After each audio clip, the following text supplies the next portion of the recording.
Hi everyone, welcome to the Watering Hole Christmas Bake Along. Today we will make gingerbread cookies, so you can make them along with us. This is for anyone who wants to bake, but if you're under the age of 10, make sure you have an adult with you.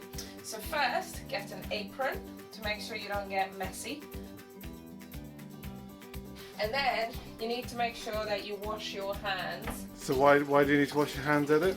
Well, you know, nowadays we have the whole COVID, and just in general it's good to be clean. So make sure you wash your hands properly.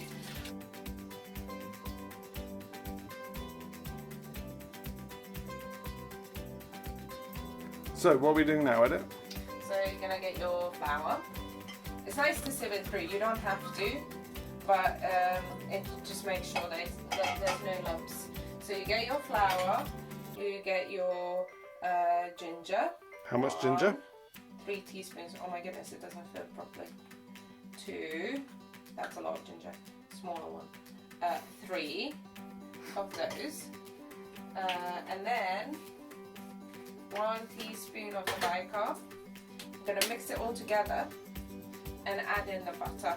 You have to put all your butter in, and then you need to rub the butter in and make it look like breadcrumbs. And I make a mess when I do this, so other people might as well. I might be overly clumsy, but maybe other people do as well. And all you're doing is getting your bits of butter and then rubbing it with your hands between the flour until it starts looking like breadcrumbs. So Edit, where have we got to then? See, it looks like breadcrumbs. So all the butter's in there, all rubbed in, and there's no big lumps. Looks like breadcrumbs.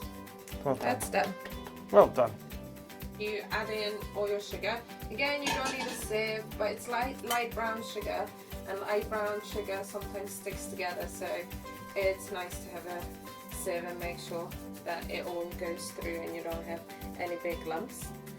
You can add the egg. Maybe ask for some help. Oh, see, I need help probably. Add the egg. Nicely in the bin.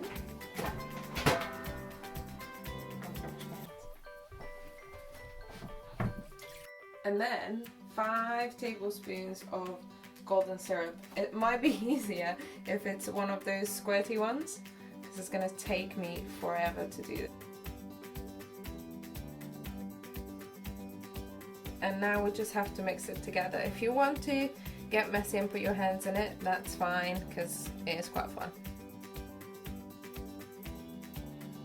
So Edit has changed quite a bit since our last clip. So I went back to using my hands because it was easier.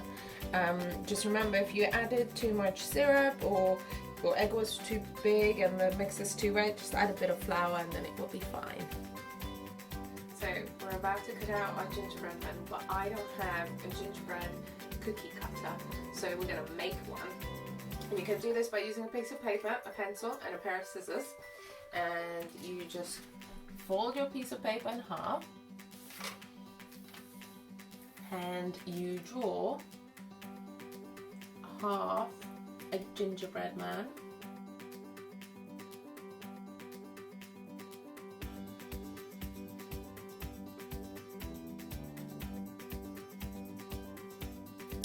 See, does that look like a gingerbread man? It looks like a piece of paper folded in half. Okay. Right, we'll say yes. Once you finish your dough, you can turn on your oven. It's 180 degrees if you have a fan oven, and 190 if you don't have a fan oven. We're going to roll out our dough, so make sure you flour a surface. Make sure you clean it first and then put flour on it. So here's lots of flour to make sure our dough doesn't stick. And then I'm gonna get half of my dough first because I don't have a very big surface. So just half of our dough goes on there. Rolling pin, which I've got here.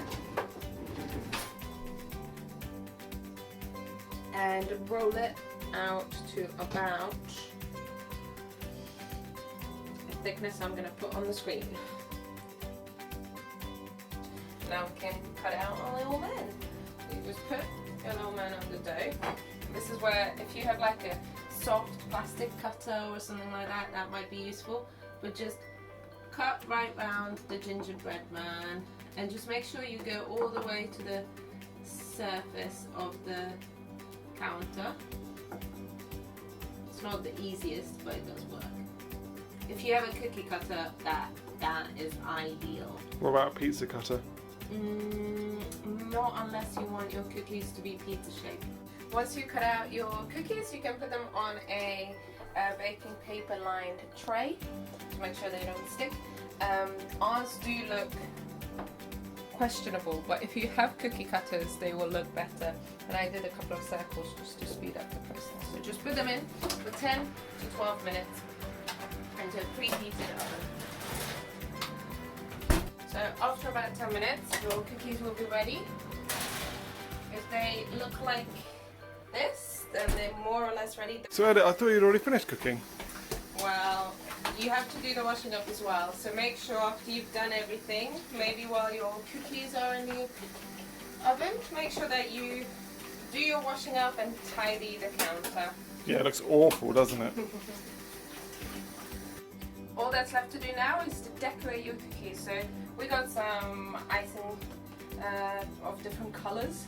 We can make white icing as well, and I got some jelly tops because not the gumdrop buttons. And what's that from for the younger viewers? Track. So we'll show you what we've done later on.